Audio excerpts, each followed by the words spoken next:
Hola, hola, hola, soy Víctor, estoy leyendo por aquí mi novela Nieblas de Perdición, gótica y recomendada para mentes adultas. Toca el capítulo 21 que se titula Rivalidad, los anteriores están disponibles. Si eres una persona especialmente sensible, la historia está empezando a ponerse intensa y hay advertencias de contenido o trigger warnings, si preferís llamarlas así. ¡Vamos a ello! Llamar al jaguar no había tenido efecto. Aquella entidad no lo escuchaba, estaba ausente.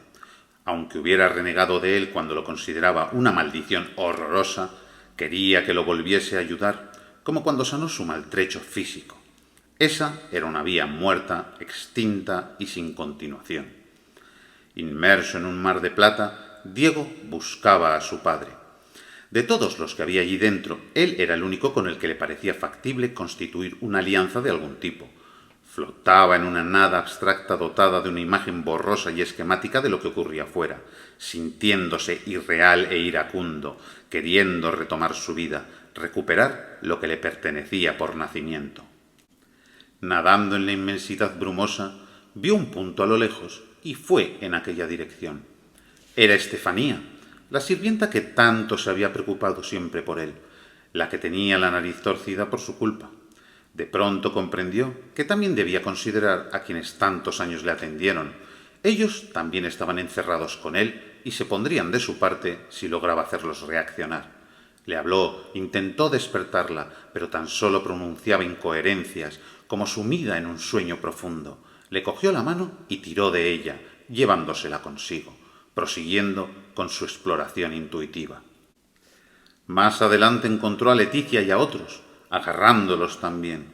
Evitó a Mauro, Petra, Ignacio, el cochero y los guardias civiles corruptos, seleccionando a los que le interesaban. Unidos serían más fuertes. Finalmente encontró a Santiago en igual estado. No supo hacerle despertar. Recordó el breve resumen que le había hecho el catedrático de su lectura superficial del libro. Centrada en los espíritus de la niebla y los poderes concedidos por ellos al receptor de la tribu, una especie de chamán al que acuden para su supervivencia y que aprovecha las energías místicas del entorno, cambiando y decidiendo en función de ellas. En ausencia de mayor cantidad de información, reflexionó al respecto. El que era medio jaguar, fuera una licantropía exótica o simplemente una adaptación temporal del asunto, era su abuelo. La niebla le concedió a él ese poder porque estaba cerca. Después le había traído los restos etéreos de quienes habían sido asesinados el domingo porque seguían alrededor suyo en una extraña amalgama de inexplicable formación. Eso coincidía con lo de aprovechar el entorno y cambiar en función de ello. Por mucho que fuera la argumentación más escueta del universo, era lo único que tenía para sentar las bases de cómo manejar la situación. Al igual que controlar parcialmente al felino y llegar a un punto medio había sido la manera efectiva de lidiar con ese aspecto de la maldición, dominar en cierto grado a quienes moraban en él, sería el modo de no sucumbir a aquella adaptación del fenómeno. Más aún, estando sometido por la sanguinaria, que parecía una experta en temas esotéricos y hablaba de cambiar de cuerpo como si nada. Estaba perdido.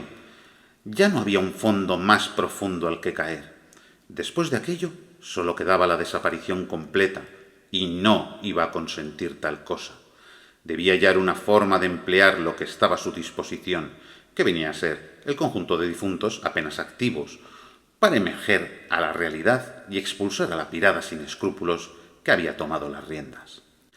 La oscura estancia no tenía ventanas al exterior, sino vitrinas empotradas con cadáveres humanos momificados desnudos, con sus pieles secas y retraídas pegadas a los esqueletos.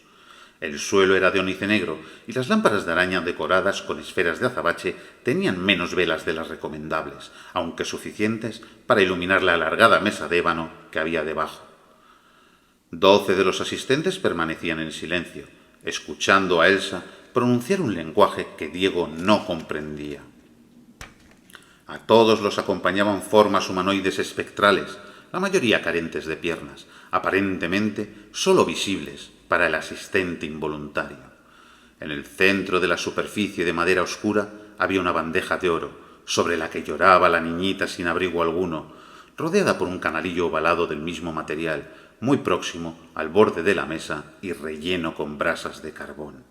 La que suponía madre de Olga, no habiéndola conocido Diego antes, sacó una daga de filo romboidal y se la pasó a Elsa, que la agarró sin abrir los párpados, siguiendo con su retahíla verbal, alzando más la voz y elevando el arma.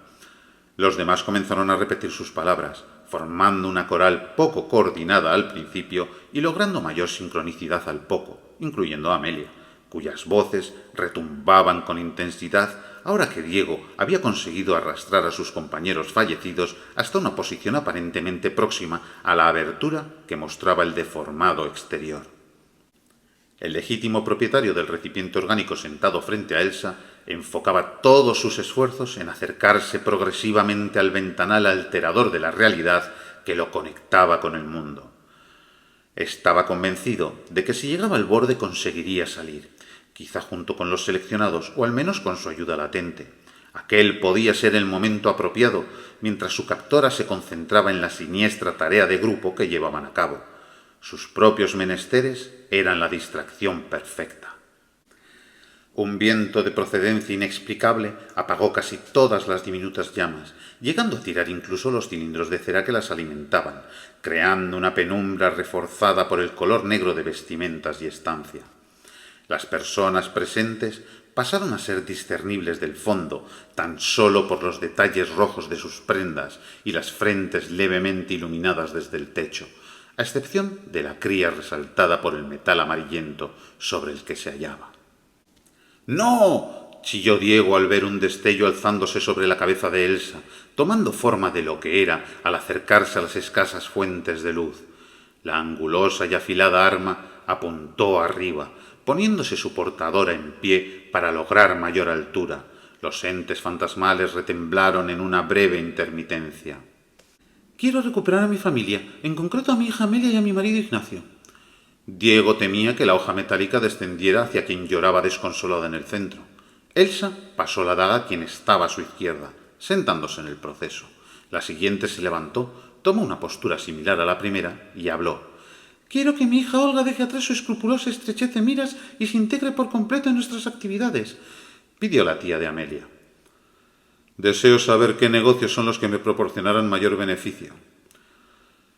«Solicito que mis méritos laborales sean valorados el doble por los demás», dijo el comisario antes de pasar el arma. «Que el placer venga a mí en todas sus formas cuando yo lo busque, apaciguando la ira que a menudo clama por salir». «Necesito más clientes adinerados», comentó el director del bufete al alzarse. «Quiero saber dónde está mi esposa, con la exactitud precisa para encontrarla». «Exijo un modo efectivo con el que cambiar de cuerpo y recuperar mi aspecto anterior», soltó Amelia cuando le tocó, ante el asombro de la mayoría de los sentados a la mesa. «Yo requiero que mi prima Olga enmudezca durante esta noche, para que recapacite, no revele lo que sucede aquí y acepte su destino. Ruego la sanación total de mi madre, que sufre grandes dolores por su enfermedad. Que mi amante se marche lejos antes de que la descubra mi mujer y guarde silencio respecto a nuestra relación. Me complacería tener gran intuición a la hora de tomar decisiones y así lograr mis metas. Quiero que Amelia vuelva a ser la misma, por completo», concluyó el padre de Olga. Diego llevaba todo el rato intentando alcanzar las líneas argentas que conformaban el extraño grabado dinámico que mostraba lo que veían sus ojos materiales, en silencio para no llamar la atención de Amelia, aunque anhelando gritar improperios y decirles a todos cuán despreciables eran. Tenía que tocar la barrera externa, eliminar distancias con la realidad y evitar que aquello prosiguiera como creía que iba a ser. Elsa cogió la daga que le entregó Camilo, elevándola, girándola hasta invertirla y, pronunciando frases en un idioma que Diego no distinguió, la bajó con rapidez sobre la niña, apuñalándola en la entrepierna, solo para volver a levantarla y hacerlo de nuevo en abdomen, pecho y cabeza, impasible a los agudos chillidos que se detuvieron al tercer impacto. El asistente forzoso cerró los ojos horrorizado, echándose las manos a las sienes, intentando concebir lo que acababa de suceder ante su impotente ser. No lograr salir de su encierro había permitido lo que temía desde la exhibición de la infanta en el salón. Le hubiese gustado errar, haber prejuzgado costumbres desconocidas para él, aceptar que el Diego más tolerante llevaba razón. Pero no, aquellos energúmenos habían asesinado a la niñita. Hacerla pasar frío no era suficiente, no. Ellos querían sangre. Elsa siguió clavando el filo en el cadáver de la cría repetidas veces, hasta que comenzó a realizar cortes profundos, desmembrando el ya irreconocible cuerpecito. El rojo cubría la superficie metálica, haciéndola apenas visible, y las salpicaduras externas sólo pasaban desapercibidas por la oscuridad tonal de la madera. La asesina cogió un bracito, lo colocó delante suyo, miró a la que estaba a su derecha y le cedió la daga de filo romboidal. Todos actuaron de semejante modo, tomando el arma de quien se hallaba a su izquierda y pasándola al siguiente del lado opuesto, tras haber elegido un fragmento cárnico del centro. Diego berreó cuanto pudo para resistirse, no siendo él quien estaba actuando en realidad. Amelia tenía un trozo pectoral, con costillas en la parte menos escalofriante. Cuando terminó la ronda, en la bandeja solo quedaban cabeza, columna, los intestinos y algunos órganos. La imagen era terrible. Diego no podía soportar los ojos abiertos y carentes de vida de la menor. Aquello era imperdonable. Tenía que hallar la manera de recuperar el control. Elsa pronunció una palabra extraña y puso la diminuta extremidad sobre las brasas del estrecho y cercano óvalo dorado, siendo imitada por los demás con sus respectivas raciones. Luego le dio las vueltas oportunas hasta que estuvo solo medio cruda. «Ingerimos nuestra ofrenda, para que forme parte de nosotros, suplicando obtener nuestras peticiones y el poder que merecemos», dijo con voz enérgica, llevando lo que sujetaba a su boca y pegando el primer bocado. Diego era consciente de haber devorado en gran medida el cadáver de la que dominaba sus actos, estando transformado. Entonces podía achacar el hecho al felino y ahora a Amelia, pero eso no evitaba que la rabia y la culpabilidad lo consumieran por dentro. Aunque no quería hacer aquello, sus dientes rasgaban piel y músculos, ingiriendo después minúsculas porciones del pequeño conjunto. En un par de ocasiones su físico, dominado por Amelia, se detuvo un segundo para oler las emanaciones vaporosas de las zonas levemente tostadas. Intentó consolarse pensando que sería peor si notase el sabor, como la otra vez. Estar sumido en aquel limbo interior le privaba de sentidos que agradecía no tener en ese momento. Estaba convencido de que en otras circunstancias estaría reprimiendo arcadas o directamente vomitando. Todos degustaban sus piezas con solemnidad, sin atisbo de crueldad, como si se tratase de cualquier otra comida, pero carentes del recato de cubiertos y vajilla, prescindiendo de ciertos modales, royendo los huesecitos hasta dejarlos limpios, de un modo que no se permitirían en cualquier reunión de otro estilo. Quienes los rodeaban de forma etérea chillaban desordenadamente sin emitir sonido alguno, captándose el acto por la expresión de sus rostros, sólo perceptibles para Diego. El joven Campoamor masajeó sus sienes etéreas con los pulgares, mientras frotaba su frente con los dedos, hallando cierta calma en ello, a pesar de saber que no podían tratarse de acciones reales ni producir efectos corpóreos. Eso le hizo reflexionar. Era capaz de tocarse y notarlo sin que tuviera lógica. Quizás se trataba de eso. Había pretendido salir de allí con procesos racionales. Nunca llegaría al límite visible con el mundo, por su inexistencia matérica. La distancia no era objetiva ni tangible. Por mucho que avanzase, seguiría lejos, incluso aunque percibiese acercamiento. Dedujo que eso último era un artificio mental, no práctico para lo que buscaba.